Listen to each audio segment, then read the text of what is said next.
사랑하는 식구 여러분 반갑습니다. 이상열입니다. 지금부터 저의 뜻길을 걸어온 것을 잠깐 말씀드리겠습니다. 저는 1970년 4월 1일 통일교회에 입교하였습니다. 청년 시절 교회 사업대원, 총무부장, 전도사, 교회장을 거쳐왔습니다. 1976년도에 창원 통일중공업에 입사하였습니다. 이 통일중공업은 그동안 우리가 통일산업으로 아버님께서 늘 말씀해왔던 기업입니다. 참부모님께서는 신앙의 조국을 지키시기 위해서 만물복귀를 통해 하나님의 창조 이상을 실현하는 사명을 가지고 출발한 기업이 통일중공업입니다. 당시 한국의 남북은 긴장 속에 있었습니다. 참 부모님께서는 신앙의 조국을 지키시기 위해 산탄공기총으로부터 출발하여 소총류, 발칸포에 이르기까지 방산산업을 통해 한국을 지킬 수 있도록 해오셨습니다. 당시 기관산업이었던 기계공업을 육성 발전시켜 조국의 근대화를 도우셨습니다. 한국의 중공업 발전의 미카인 창원공단에 통일중공업을 입주시켜 당시 우리나라의 기술 수준은 범용기를 생산하는 수준의 아주 낮은 단계에 있었습니다. 그런 환경에 있었기 때문에 한국에서는 기술 확보가 가장 중요한 과제였습니다. 참부모님께서는 기계 관련 기술을 확보하기 위해서 독일과 미국에, 전자기술을 확보하기 위해서 일본에서 우수한 기술진을 통일중공업에 100여 명을 투입하여 주셨습니다. 우리나라에서는 처음으로 CNC 공작기계를 개발하여 자동화를 이제 실현해 나가는 선두 기업이 되었습니다. 여기에서 기술을 배운 많은 기술진들이 우리나라의 전국의 산업으로 확대됨으로써 이 한국 기술 수준을 높이는 결정적인 그런 역할을 참부모님께서 해주셨습니다. 지금 제가 말씀을 드리는 것은 그 사업의 일부분만 말씀을 드리는 겁니다. 왜냐하면 저와 관련된 부분을 말씀을 드리려고 하다 보니까 이 부분을 지금 말씀을 드리는 겁니다. 그 외에 항공 부분, 자동차 부분으로 기술 개발을 한 부분은 아주 많이 있습니다. 그런 부분을 다 말씀드리지 못하는 것을 이해해 주시기 바랍니다. 저는 기계 관련 계열 회사인 삼정공업을 처음으로 창업하는데 행정 총괄 책임을 맡아 이 기업을 경쟁력 있는 기업으로 성공시키는 데 일익을 담당해 왔습니다. 그 회사를 3년 동안 관리 총괄 책임을 맡아서 성공시키고 나서 이어서 두 번째 회사인 덕흥공업이라는 회사를 창업하게 되었습니다. 이 덕흥공업은 연삭기를 만드는 회사입니다. 이 연삭기는 부품 가공에 있어서는 가장 정밀한 기계를 만드는 회사입니다.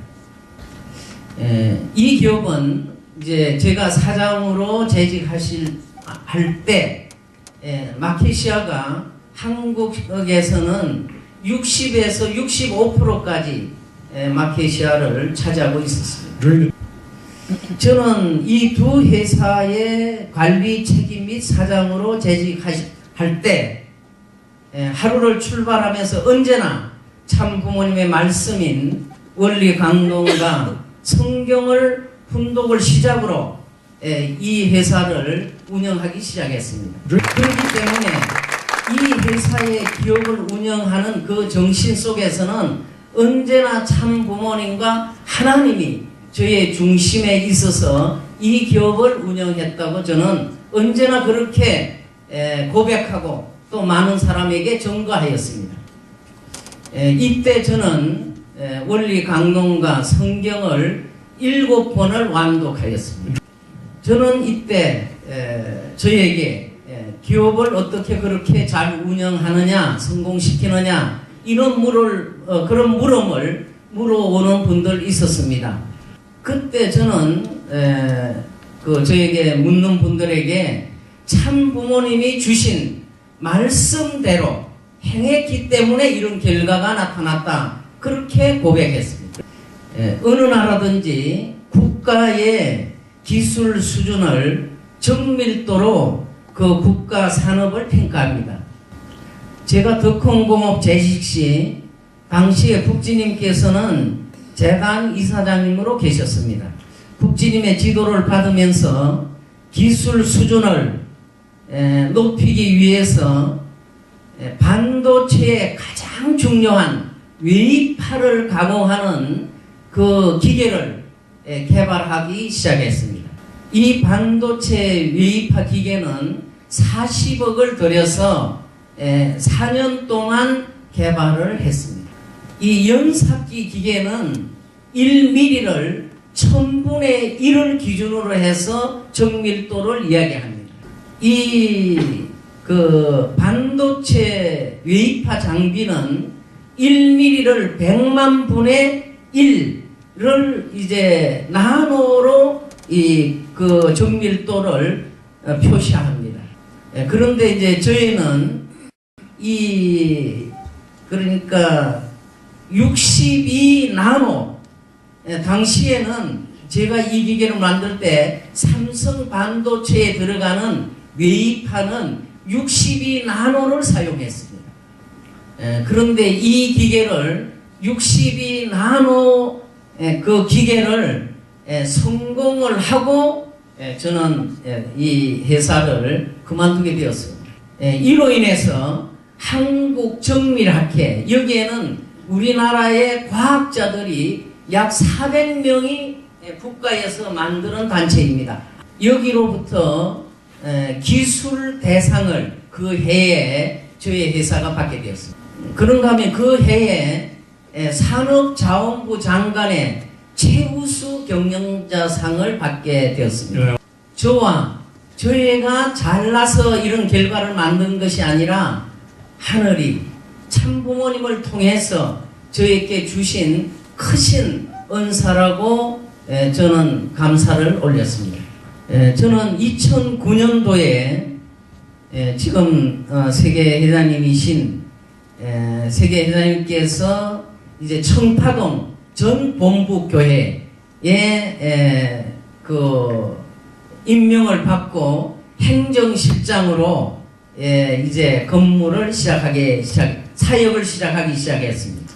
그때 세계회장님과 당시 국진 이사장님 두 자녀분을 모시고 이제 사역을 시작하는 것은 저에게 너무 벅찬 그런 감동의 시간이었습니다. 특히 저는 천복궁에서 이제 본부교회에서 천복궁교회로 이제 그 입궁할 때 세계회장님과 두 분의 자녀님들을 모시고 지도받으면서 참 부모님을 영광 중에 모시고 입궁하게 된 것은 제 생애 가장 큰 영광이라고 생각되어집니다. 저는 그 천복궁에서 세계회장님을 모시면서 가장 큰 감동을 느꼈던 것은 세계회장님에게 참 부모님께서 큰 그 사명을 주시고 나서 그것을 구체적으로 실행해가는 그런 과정을 저는 지켜보고 또 그것을 이루어 드릴 수 있는 그런 입장에서 늘 감동을 느끼고 지냈습니다. 참 부모님의 말씀 상속 승리를 위해서 8대 교제 교본을 한국과 일본의 가정과 교회에 첫 번째로 전수를 해주셨습니다. 이어서 전 세계에 확대시키기 위해서 대륙 회장에게 상속을 해 주시게 되었습니다. 그리고 축복 섭리를 위해서 세계 회장으로 임명을 해 주시고 바로 2세를 한 쌍을 세계 회장님으로 하여금 축복을 해 주시게 참부모님께서는 하십니다. 그리고 이제 1세 기성가정 태평성대 축복을 해 주시도록 하십니다. 그리고 참가정에 예진님의 큰 따님을 천복궁에서 축복을 해 주시도록 하십니다. 참부모님께서는 1세, 2세 및 참가정에 이르기까지 축복의 기반을 세계회장님께 상속해 주셨다고 저는 생각이 되었습니다. 그리고 호국 영령들을 위한 성화 축복식을 하시게 하셨습니다. 성화 축복, 영인들. 이 호국 영령은 특히 한국을 하나님의 조국으로 말씀하시고 한국의 6.25 전쟁은 성전이라 말씀을 해주신 바 있습니다. 6.25 때 유엔군 16개국이 한국에 와서 싸움을 하면서 많은 젊은이들이 한국에서 이제 죽게 되었습니다. 거기에서 순직한 영령들을 8만 명의 그 영혼들에게 성화 축복을 해 주실 수 있도록 참부모님께서 지도하시고 허락해 주셨습니다. 그런 것을 보면서 영계 축복에 대한 기반을 상속해 주셨다고 생각을 했습니다. 그런가 하면 이제 우리 선배 식구님들이 공직자들이 성화할 때 참 아버님께서는 언제나 그 영계에 가실 때 그 입문을 위한 희호를 내려주셨습니다. 아버님께서는 세계회장님에게 희호를 써주시게 하는 것을 보면서 권한과 기반을 만들어 주셨다는 것을 저는 그때 느끼게 되었습니다. 그러한 부분들이 아버님 성화 이후에 저의 마음속에 언제나 살아서 움직이기 시작했습니다. 그래서 언제나 참 부모님과 참 가정이 우리 앞에 정말 하나 되어 계시는 그런 모습을 늘 마음에 새기게 되었습니다. 그리고 세계회장님께서는 늘 저에게 교육하시기를 참 부모님을 높이는 신앙을 해야 된다. 왜냐하면 참 부모님은 우리를 위해서, 우리의 죄를 위해서, 또 우리가 감옥 가야 될 그 탕감을 위해서 그 감옥에 가서 피 흘림도 그 매맞음도 다 나를 위해서 그렇게 하셨기 때문에 부모님으로부터 받는 그것은 잘못된 거다. 언제나 부모님 앞에 영광만을 올려드려야 된다고 강조하셨습니다. 그런데 이제 2013년도 세계회장님 그 한국에 그런 지금까지 한국어의 공직을 맡아왔던 것을 이제 면을 받으시고 출국하시기 전에 저와 천복궁의 몇 사람을 불러놓고 말씀을 주셨습니다. 첫 번째 말씀하시는 것이 참 어머님께 신세지는 지도자가 되지 말아라 하는 것이었습니다. 두 번째 말씀을 주신 것은 나는 끝까지 참 부모님을 사랑하고 또 신주님도 참 부모님께 끝까지 사랑하게 만들 것이다 하는 말씀이셨습니다. 그리고 작년 성화 2주년을 일주일 앞두고 세계회장님은 한국에 오셨습니다. 그때 본향원을 방문하시고 그 다음에 그 아버님 젊으셔서 그 기도 정성을 드렸던 부여의 갑사라고 하는 절이 있으십니다. 거기 가셨다가 올라오셔서 공항에서 제가 약 2시간 동안 말씀을 회장님으로부터 들었습니다. 그때 마지막 떠나기 전 말씀이 저에게 어떻게 하든 나는 참 어머님을 끝까지 사랑할 것이다. 그렇게 말씀을 주고 떠나셨습니다. 저는 그 인천 교구장으로 참 어머님의 명을 받고 출발하면서 세계회장님께서 그 천복궁에서 언제나 정성으로부터 시작하는 것을 늘 닮으려고 애를 쓰고 인천에서도 교구장으로 출발하면서 정성으로 출발을 해야 되겠다 다짐했습니다. 그 정성의 중심은 참 부모님과 참 가정을 위하는 데서부터 출발을 합니다. 그런데 저희의 정성이 부족해서 참 부모님과 참 자녀님들이 온전히 하나 되시는 그러한 뜻을 이루어드리지 못한 그런 마음을 늘 죄송스럽게 가지고 있었습니다. 그리고 세계회장님께서는 늘 저에게 회개할 것을 강조해 오셨습니다. 그 첫 번째 회개는 하나님과 참 부모님 앞에 종적 정렬이 되어야 된다. 그러니까 중심이 나가 아니고 중심은 하나님과 참 부모님이 되셔야 된다고 강조하셨습니다. 두 번째 회개는 나의 죄를 회개하라는 것이었습니다. 그것을 늘 공감하고 있었습니다. 제가 한국에 있으면서 옆에 많은 지도자들이 세계회장님께서 왜 어머님께 불순종하느냐 하는 이야기를 많이 들어왔습니다. 세계회장님께서 참 어머님께 불순종하시는 부분이 있다면 분명히 요청하시는 것을 들어주시지 않기 때문에 불순종할 것입니다. 그러니까 세계회장님께서 참 어머님께 어머님 나는 이러이러한 부분을 들어주십시오.